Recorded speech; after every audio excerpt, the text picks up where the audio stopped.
Mike McCool here in the Royal Examiner studio, and with me today is Shane Boswell. Shane is running for Virginia delegate in District 31. That's correct. Is that correct? Yes, well, sir. Shane, the first question I always ask people that are running for office, why in the world do you want to do this?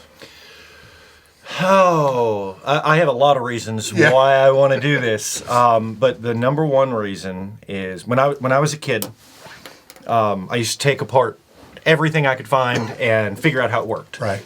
And especially if something's not working, I definitely want to dive in. I want to take it apart and tinker with it. I've made an entire career out of fixing things that were broken. We're broken at the national level. I'm not going to get into. This is a state level race, but at the state level, we're having a hard time having conversations. We're having a hard time finding things that we can agree on. And when I sit around and I talk to my neighbors, we agree on about 80%. Right. We agree on the things that matter at the kitchen table. And I want to run to fix those. I want to run to bring the voice of Clarke, Warren, and as I move around from Clarke, I move to Warren and a good chunk of Frederick, right? Stevens City and up. The common things I hear are we want our kids to be able to go to a good school without a shortage of teachers. We want our kids to not be hungry. We want to be able to put food on the table without it costing 60% of our paychecks. And we want to be able to find good jobs here. And those are all things that the state legislature should be focused on. Right. And those are the things that I think we're missing on because that's broken. Right. Right. So what do you see the big difference between you and I think you're running against Delores Oates. She's the current delegate, and she's rerunning again. Mm-hmm. That's one thing. One thing about that, like representatives and delegates, it's every 2 years you're running again. So Absolutely. 2 years go by like a heartbeat. So what do you think you see the real differences? Well, it's a job that you're constantly interviewing for, and the way to draw a distinction is to see whether somebody shows up to the interview. And just speaking in the last week or two, it's budget season at the county level. It's Sure. budget season at the school board level, right? Yes. It's budget season everywhere. Obviously, the legislature and the governor have a disagreement on the budget, and the trickle down effect of that to the county boards and to the school boards, where I've been to 7 or 8 different school board meetings in the last 2.5 weeks. I've been to 6 or 7 different county board meetings. And the common refrain I keep hearing is we don't know what it's going to be. We don't know how to budget. We may lose 35 or 40 teachers here. We may lose 20 teachers there. We may lose 15 teachers there. Right. Because there's no continuity of budget. There's no agreement. And I'll be honest with you, I haven't seen Delores at any of them. Right. And as I move around, I have conversations and I go, hey, look, I'm running for delegate. And they go, who's our delegate? And I understand that Delores is busy. I get that, but I'm out here in the community meeting with my neighbors. Sure. and meeting with all of my neighbors, not just the ones that I know are going to vote for me. Right, right. Well, you're true. That's true. But we talked about the school board or in the budget meetings. Everyone's waiting for the state, or then the state's waiting for the feds. And we're all in that same, they changed that years ago to like move the budget cycle up so that wouldn't, it went from January to October to July. They keep moving it to try to catch up. Yes. But it seems like it just made it worse because everybody still waits. And, for the next one, because the county can't really decide, or the school board, until they know how much the state's giving them. Right. And it just kind of, like you say, it kind of trickles downhill. Then When it's appraisal season. And it's adjustment season, and so I don't envy these county boards having to make a decision between cutting a school budget by $3 or $4 million, Right. or having 3,000 or 4,000 people angry because their personal property tax went up because we can't plan ahead, Right. because there's no consistency. It's really hurting our ability to operate the business of local government. And the business of local government is the government that matters most to us. Yeah. Now you mentioned the paying for things and some taxes. Typically, politicians always, read my lips, they'll never raise taxes. But, the reality is you either only got two choices. You got to increase the revenue or reduce the expenses. And, we've been here lately in a lot of spending modes. And then we've neglected a lot of things, infrastructure. Absolutely. You can tell by the number, the old pothole ratio, Yes. are the potholes getting fixed? And so that's an interesting one, because if we defer that maintenance, if we don't perform that maintenance, every year we push it back. I work in the maintenance business, right? I train folks on how to do maintenance and upskilling. And the longer we wait before we do our maintenance, the more it's going to cost us. It's a factor 2, factor 3 by the time you get 5 to 10 years deferred. And, I'm going out tomorrow to do a river cleanup, and we're going to float under some bridges, and some of our bridges are really ugly from underneath. Yeah. And a lot of that support comes from the federal level, right? The Build Back Better Act made a big difference, right? We finally had an infrastructure week at the national level, and we finally got some support to the state to especially maintain some of these state level roads, right? VDOT Staunton is hurting for funds. And so, yes, the state's going to have to cover that gap, but we can't wait until things are collapsing to perform that maintenance. So we have opportunities to streamline. One of our biggest costs, again, is deferred maintenance. I was reading an article about state park system deferring maintenance, deferring $50,000-$60,000 a year per park, and rebuilding the things that have collapsed because of that deferral is going to run on average $290,000 versus a $40,000 or $50,000 a year maintenance budget. Right. And that's no difference in your own home. Absolutely. You can kick it down the road a little bit, but eventually you do have to take care of it. Sure. You mentioned something about school teachers. That's a common problem that we have in the valley, is that our teachers are leaving. They come down here from out of state normally, and we get them trained for 1 or 2 years while they're still looking for something, or they come here for a while and they jump down to Loudoun County or go down that direction, and because the pay is much better and the benefits are so much better. So yes. Again, what do you feel about that? Well, I think we need to lean very heavily, and again, I don't want to step on county commissioner toes. Sure. Right. I'm really big on local government taking the lead, but we have an opportunity to lean into a live here, work here, grow here, and encourage folks to put down roots in this community and keep our tax base inside our boundaries. Right. We aren't going to be able to afford to pay teachers what they make in Loudoun County, but there are opportunities we can find.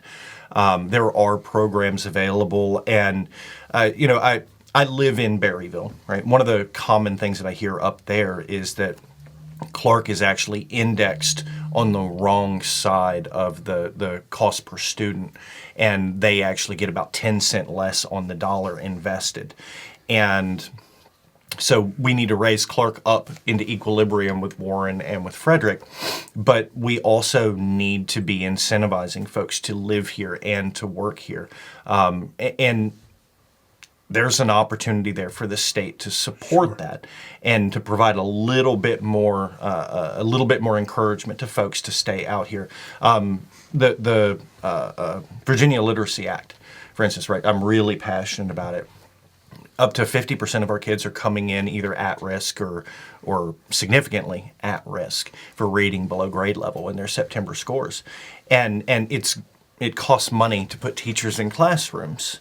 And we have to make compromises to make sure that we can pay those salaries. But when we're seeing 50% at risk reduced to 30% at risk by December, and as we get the March test scores in, we're going to see those numbers drop even further.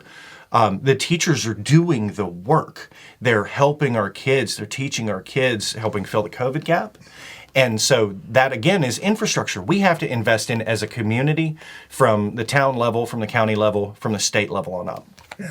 I know we did here as a company, we produced some the literacy tools for teachers to use in the elementary classes, and they say they're working. So fantastic. But I also learned two things I learned in the school system this year. We actually teach civics. And Yes. it's back into school. I think it's 5th grade or 7th grade have civic classes, and also they're starting to teach cursive writing again. Okay. 5th grade. I think that's a little late, but at least it's on the schedule, right? So it's always interesting when it's amazing how many people can't read cursive writing, and I just thought that's like a given. Like everyone should be able That's to our do that. Constitution, right? That's our Well, even Declaration that's of a little Independence, different. Yeah, and that's our Bill of Rights. Right, exactly. So- And it's just funny that people can't really read. I just never dawns on me that people couldn't read cursive writing. Yeah. So give us a little background about some of your experience and give us some insight on what makes you a really good choice. That's one of my favorite questions because I have no idea how I got here.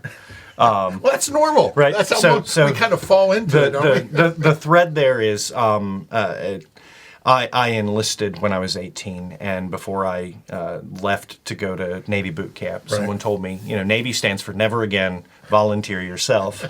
And I have never learned that lesson. Yeah. Anytime somebody says, hey, do you wanna? I go, absolutely, Yeah. yes, please, right? Yes. I was born in Petersburg. My parents sold their small business. My dad was, I think, vice president of the Virginia State Auto Recyclers Board.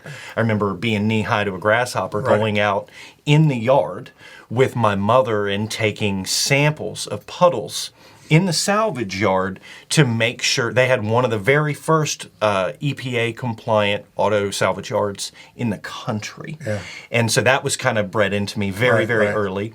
I joke that I was raised by small business owners swaddled in spreadsheets, and then they picked us up and moved us to a farm after my grandparents passed. Right. And so at that point, I'm driving a tractor. We're trying to raise Black Angus. We're raising pigs. We're raising chickens. Trying to find a way to, can we make farming work? Can we make a small farm work? And it's really hard. I've seen how quickly all of that investment can fall apart, to the point that I had to find work at 18. Well, 9/11 happened while I was in high school. Right. And I said, well, I'm not going to go work a corporate office job. I'm going to sign up and go do my part.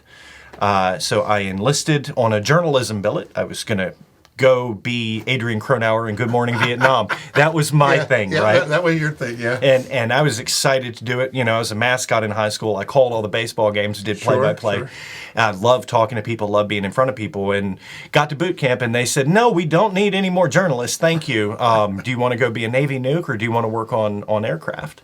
And so I took aviation because it was in Pensacola. Sure. And it was dead of winter, and I wanted to go to Florida. Right. So did that for a while. Did drones, which was challenging, right? Did some not fun stuff. But during that time, I rediscovered how important it was to have diversity. Folks from all over the country, all sorts of different backgrounds, different foods, different ways of speaking, different ways of thinking. And it helped me grow as a troubleshooter and as a problem solver. Around 2007, I was going to rotate out, mainly because I had a brand new baby at home. Didn't want to leave my wife at home any longer. And so, switched to the civilian world, got into field service, doing UPS maintenance for Liebert, which is a really good company. Ran field service for a while, and then said, what's the next step? What's the next evolution? And ended up here in Northern Virginia, working in the data center business. I write training and run operational excellence programs, basically taking my mistakes and other people's mistakes and teaching brand new folks in the industry how to operate high voltage equipment, medium voltage equipment safely, right? So worker safety is incredibly important to me. Making sure that folks are getting a fair shake is important to me. And lived in Ashburn for a little bit. It didn't work for me. I can see that on your face. It didn't work for me. We were living in a little townhouse, and my wife looked at me and she said, if you could live anywhere, where would you want to be? And I said, well, first off, I need to be somewhere where I can get to a Waffle House in an emergency. And so we ended up in Berryville. Yeah. And we fell in love with the place. We're right up the road from the Shenandoah River, and immediately became an officer of elections in town because I believe very strongly in our democratic principles, right? I've taken oath after oath after oath to protect and defend, and that's important to me. And I still do my day job. I still commute over the mountain into Herndon regularly, 5 days a week. And some days I catch the bus in Harmony, and I ride the bus to the train. I take the train to where it gets off, and then I walk to work. But every time I come back over the mountain into the valley, You can feel the stress. I feel relief. that I feel at home. Yeah. And we've made a home here. We put down roots here. This is where my kids are going to grow up. I just hope that they're going to be able to afford to buy a home here, that they're going to be able to afford to live here. I'm not so sure that we're set up for long-term success, that my kids are going to be able to live here the way I can. Right. So you do have this farm background because we have our counties. There's a lot of agricultural and agro-tourism and all sorts of different things tied to that. It kind of surprises me when we were at the high school and the FFA programs and how those have taken off. Yes. And we have our trades program with the community college, and and of course we have universities in Winchester. So we have a really good, I think, a good start of a system here to do what you want to do. So let's say you go to Richmond. Where do you see how you're going to fit in, and what are some of the things you're going to really be passionate about at the state level? Well, extending the VLA, right, the Virginia Literacy Act is number one. We have proven statistically that those teachers are doing the work, that's working. Right. And I think having targeted intervention in our public schools is very, very useful. I think that having targeted intervention in the trades programs is incredibly important. I learned that I never wanted a career in personally laying brick in high school. Right. But that's an important thing to offer folks, right? Lots of variety, expose you to as many different trades as possible. I think we need to bring back very, very robust trades programs. I'm a member of the Military and Veterans Caucus. I believe that, I turned out okay, right? I don't suffer, but a lot of folks who served did. I think that it's important that Virginia takes care of our veterans. And when we start talking about, folks with disabilities and that struggle, I think that we need to make sure that we're paying attention to what's going to happen as Medicare is pinched at the federal level. Virginia needs to step up for everybody who is on Medicare and make sure that folks don't lose their coverage, and not only because it's the right thing to do, but because it makes good business sense. If you look at our rural hospitals, if we pull Medicare out of our rural hospitals, those hospitals will not operate anymore. There's not enough private funding in this area to keep them afloat. They run on a Medicare-based budget. Right. So we need to be reinforcing those social safety nets that my loved ones are on, and that I really hope are going to be there when I need them, and making sure that we're taking care of folks that are on SNAP. I fed my family on WIC. Collected unemployment, and again, I collect disability through the VA, and all of those programs that have helped me recover from unplanned emergencies or rough spots. That doesn't make me a bad person for having needed a social safety net. It means that the system worked as designed. And we need to make sure that the system continues to work as designed, because nobody deserves to be hungry, and everybody deserves a fair shake. Right. Anything else you want to add before we cut this off? We're having a primary. Yeah. Well, let's talk about when that is. I'm not having a primary. I don't have anybody running That's right. against me, but there is a primary in June. There is a primary. There's an election in November, too. Right. So, all 100 delegates are up. If you're watching this and you're not in my area, there's some really good candidates running in nearby areas. And, obviously, there's going to be primaries for Attorney General. There's going to be primaries for Lieutenant Governor. and then the governor. general in November, right? Yeah, and then there's going to be primaries on the Republican side for governor. Right. No, I don't think there is. There's no primary for governor on either party.